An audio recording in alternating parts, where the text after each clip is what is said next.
Ya ini bedanya di sini sobat ya, ya posisi agama syariat terutama ya dan psikologi dan eh, tuntunan batin ya, jangan nggak bisa dicampur aduk, ini kan punya ranah masing-masing sih, supaya antara agama, psikologi dan ritual batin ya posisi syariat terutama di kerangka psikologi.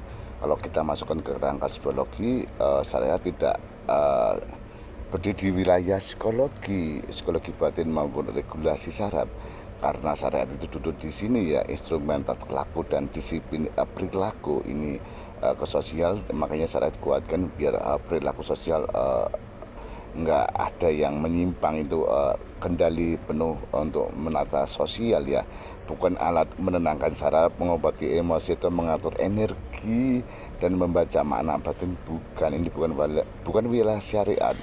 Fungsi utama syariat hanya sebagai penjaga struktur hidup dan sosial, pembatasan perilaku dan standar tindakan lahiriah ya, kerangka etika sosial ya, ya seperti kayak apa ya, sholat itu tepat waktu, kepatuhan, disiplin ya, puasa kalau puasa pengendalian influs ya, dan diangkatannya sebagai regulasi kepemilikan dan adab keteraturan sosial. Ini ditekankan di syariat, emang menata perilaku. Kalau nggak ada syariat ya perilaku ya bisa menyimpang, itu justru syariat bagusnya di situ, menjaga yang nggak yang diinginkan itu sistem pengaturan sistem ya yang udah disusun rapi, itu dari syariat itu bagus tuh. Kalau di psikologi duduknya di wilayah regulasi saraf, stres, trauma, kebiasaan dan pola pikir ya. Psikologi mengurusi sistem tubuh dan mental, bukan halal haram, bukan ke situ, lain ilmu, lain kedudukan ya. Dan ini penting ya. Syariat tidak menggantikan psikologi dan psikologi juga tidak menggantikan syariat. Kalau ditukar terus apa yang terjadi? Ya kesalahan umum ya memang harus disangkal, memang ini sering terjadi ya.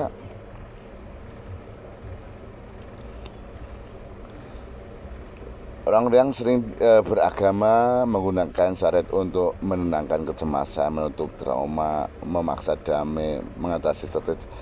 Akibatnya batin makin tertekan, rasa bersalah meningkat, ibadah jadi berat, muncul konflik batin. Padahal syariat itu didesain untuk, bukan untuk itu.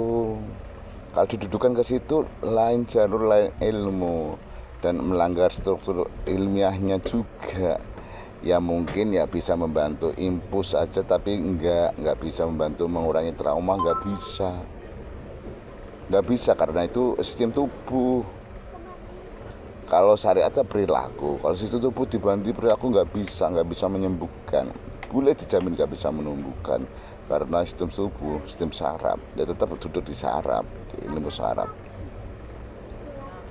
Dan syariat nggak perlu diregulasi juga,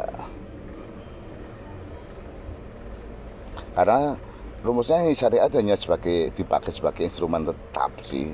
Kalau psikologi dipakai untuk merawat sistem saraf, sistem tubuh, dan ritual batin tidak dibawa ke ranah sosial juga, karena syariat tidak diotak-atik tapi tidak dijadikan alat psikologis.